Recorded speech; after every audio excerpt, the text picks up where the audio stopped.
Well, before we talk defense, I was going to switch gears in regards to the focus of all this mess, and I'm going to go big picture on this.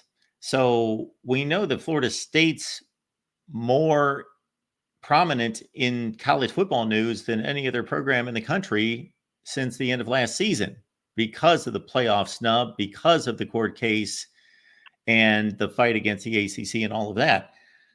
I don't think of Florida State. If somebody asked me who are the most hated programs in college football, I would never even, Florida State wouldn't even cross my mind based on my experience. And I think I have quite a bit of talking to people online for years and years and years. I can think of three or four other programs that come to mind immediately. But because of that, all of that ensued over the last 6 months, I got to think that, and maybe this is not me confirming this in any such way. This is just conjecture and throwing out a topic for observation, whether that's animosity within the ACC to say, these are the guys that think they're better than us. This is the program that thinks they're better than us. They want to leave. They think they're worth more than us. And that there's a target on Florida State within the ACC schedule. And then also just nationally, people, of course, responding to what happened late last season and then throughout the offseason, that that this is a even worse look because of all of that. So what I'll start with is first and foremost, have we had a lawsuit against the ACC before in the situation that we're in? No. But what we have done is been a really bad football program. Looked really, really bad. Started off 0-4 with Mike Norvell. Had terrible times through Willie Taggart. Had some bad times at the end of Bobby's career. Guess what Florida State was capable of with those bad seasons, just like the good ones? The good ones were 100% outperforming everybody. The bad ones were outperforming everybody viewership-wise, 99% of everybody else, as far as who's in our conference. So, do they have a target on our back? Do they love what we're going through? Probably. Do they have a target on our back? Sure, why not? That has nothing to do with the capabilities of this football program. It has nothing to do with what's going on the field. It's not that Florida State took too much time and they asked the quarterback to look into the case and what would you argue? It's not any of those things. Football is football. These kids are asked to do what they're asked to do. I'm not saying that you were insinuating any of that. I'm just stating that I don't want people to go off on the left wing. Well, Mike and Alford and all them were too focused on this and that, and that's why this didn't happen. Mike Norvell has nothing to do with the case. He doesn't have a clue on how it's going no more than you or I, possibly less than you or I. So I'm in the boat. I just don't see the effect that it has on the football program. Are we having woes from being snubbed last year? I think that gives you the chip on your shoulder to play your ass off this year. And that was the majority of the guys going into this year, what they were talking about. And that's the guys that have performed up to this point. Douglas, Portier, Lyons, Cryer, all of them said, I will not let this happen to us again based off of one player. Supposedly the problem was our quarterback went down. That's why you don't deserve to be in. Maybe that's true. Maybe all of that was the facts. Here's the issue. They didn't want to see that again. These guys that came out and have performed like they're supposed to, who have had less snaps than the rest, have done their job. So I just think you got some leadership issues. This team, and when I say leadership, I mean on the field with players. You need player-led teams to win football games, to win championships, to win in chess, whatever the hell it is that you're doing. Something's got to lead you into being the team that you are. And the leader that is on the field is not up to the job. It's unfortunate. It's a miscue. It's $1 million mistake, whatever you want to call it. But why are you going to stick in the rearview mirror instead of looking out the windshield? Quit looking at what's behind. Sorry, my bad. I thought she was done. Go ahead. No, you're good. I am done. Okay, yeah. I was just saying we got a team full of sidekicks. We don't have Batman.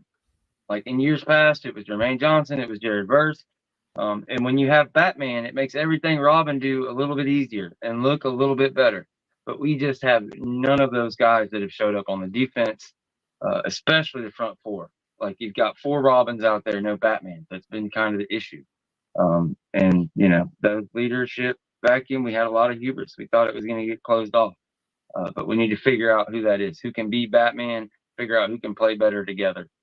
Whether it's you put Farmer and 95 out there, lines like me and Chris talked about earlier, whether you change guys on the offense, whether you give, the younger defensive ends a look, or maybe you put an or between Marvin and Peyton, since they play more of a more similar role than people want to admit. Like when I see it, I see a very similar role with those two. I'd rather have 13 on one side. They may have done that a little bit, but yeah, it's time to play around with things and find out who the dogs are and not lose the team, not let the culture things become a real thing, as you talked about, Mark. I don't think it's not so much like culture is like with the reduced practice. One of the comments said that we need more physical practices. Well, you don't have straight up regular game scrimmages anymore, so it is harder to predict. And everybody thought it was good. It's like when you turn on the lights, you find out. It is what it is. But I don't think, I believe 100% in Mike Norvell. It's not like there's a mutiny out there. You're just not getting that 102% you need. We talked about another thing I've said a bunch of times. We've got the third down both games a ton. 3rd and 4, 3rd and 5, even 3rd and longs. But you don't make that play on 3rd down. Nobody's getting that sack to get you off the field. They aren't able to hit that extra gear. It just it hasn't came. It's not like those people aren't, as Chris said, those are player-led people. Those are self-motivated people. Like you have to have enough of those self-motivated, 120% guys to rub off on the other ones around them, and we just haven't seen that yet. This Memphis team is not a joke, that's for sure. 10-3 last year. They won their first game against an FCS team, 40-0, I think was the final score. Seth Hennigan's a veteran quarterback who threw 32 touchdowns, 9 picks, 66% completion percentage. They've got their top 2 wide receivers back who combined for 125 catches last week. Now they've got Troy at home this week after the big win against North Alabama. So you would expect Memphis. I think that they're a pretty sizable favorite. I did not look at the line, but let's say they win the game by a couple touchdowns as expected, if not more. I got to think that the folks at Vegas who have all their permutations and calculations and everything lined up, they're maybe scratching their head on this one. They're not going to know what to do. I guess I got to think somebody out there has figured out who the last team to lose back-to-back games to start a season as a double-digit favorite, who that would be. That doesn't happen very often. So I don't know about double-digit favorites, but Florida State did it in '89 and went on to win the next 10 games. So I don't think that's going to happen, but I'll pray for it. Yeah, people are talking about Memphis being a better team than Boston College and Georgia Tech. I don't know about that. I haven't watched enough of it. Who said that? People are talking about that. People. I'm not going to throw anybody's name out there in specific, but people. And when it comes to Boston College and Georgia Tech, off of what they were last year, that isn't a crazy thing to say. The question is, like, Boston College has Bill O'Brien. The new rules really favor him. The NFL coaching style with the green dot and everything. Georgia Tech, we saw what their offense was last year, putting up points against Georgia and things of that nature. We have no idea, though. Are they who we thought they are? Like, are Boston College and Georgia Tech 7-8 win teams tops? Or are these teams that are going to battle for an ACC title at the end of the year? Yeah, through that, we'll find out later. So really hard to judge what this team is. So another opportunity, 3rd game of the year. This would be the Jacksonville State, we don't need that to happen. We need to go out there and win, but hard times, man. Mike Norvell's got a lot on his plate. People want change. You heard what I called for, the youth movement. But then if he does that, and then we get blown out by Memphis, with your DJU and everybody else on the bench, then those other questions come in. It's just we thought it was a reload. We really thought it was there. I've talked about how we're not Georgia or Bama yet. Isn't that kind of reload to where you're going to be a national title favorite? But I thought it was enough to where we were going to be able to get into the playoffs and compete in the first round. But it's turned out to be a rebuild. Like the people that are like, "Ooh, year 5 and you're having to do this and do that." Like, yeah, that's when rebuilds happen. Year 5, like that's like normal football. it is what it is. We saw it with Brian Kelly and a lot of different people in that 5th year or 4th year, 6th year, whichever it works out, depending on when people go. When they lose that big group of guys, you have a fall off. It didn't happen with Jimbo Fisher in 2012. We lost 10 guys and came back and won the national championship and lost another 12, 13 guys. I don't know if it was hubris or whatever. We thought there was a chance you could do something like that this year, and it's just not it. They got out there on the lights, and they're missing that mental component. They're good enough to win some games, but until they get that proverbial monkey off their back and believing in the guy next to them, believe the quarterback's going to get them the ball, believe that Adam Fuller's made the right call, et cetera, they're not going to win any games. So hopefully this 2 weeks and this bye week hits at a perfect time, and we see a spark next week.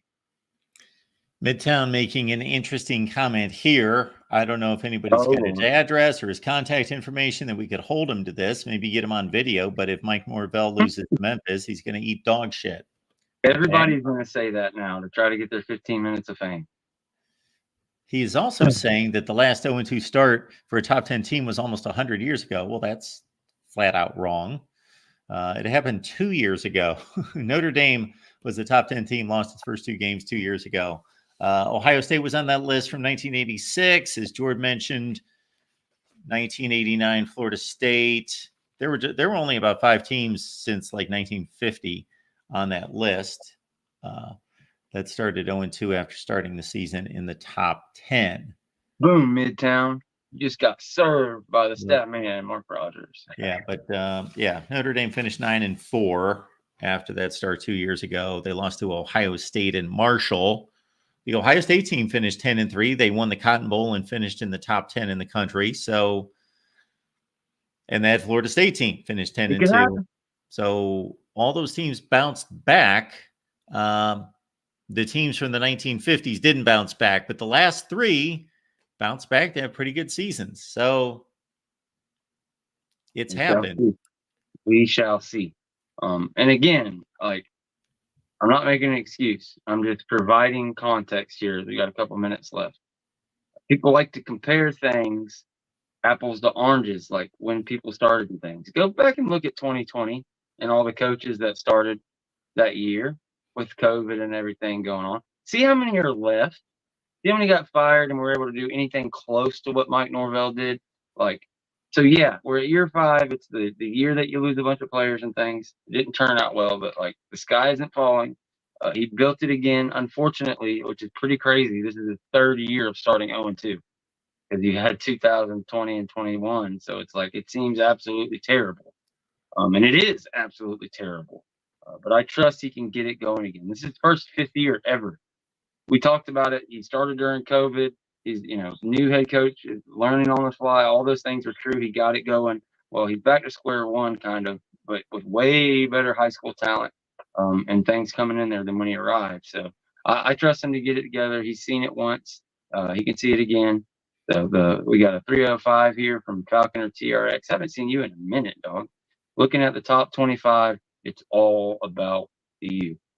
Don't get used to it, bro. Well, actually get used to it. It's going to be at least for a month and a half because they don't play anybody till you play us, and we ain't anybody. Y'all got a few tough games at the end of the year, but I have a feeling the Miami hype train will roll on for quite a bit. But they have been over the top with it, man. But whatever. Run your victory laps. I get it, and we appreciate the 305.